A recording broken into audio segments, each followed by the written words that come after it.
you want to be the best of yourself, first, have the best thoughts. Have the best belief every day. Pinakamagandang naiisip mo sana araw-araw. But secondly, if you want to be the best version of yourself, have the best people surround you in your life.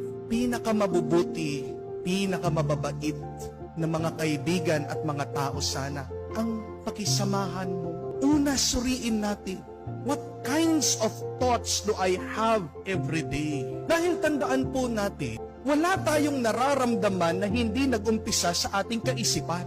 Wala tayong ginagawa na hindi nag-umpisa dito sa ating mga ulo. Naman kaya hindi ka nagiging pinakamabuti, ang nagiging balakid sa iyong buhay, ang iyong mga kaibigan.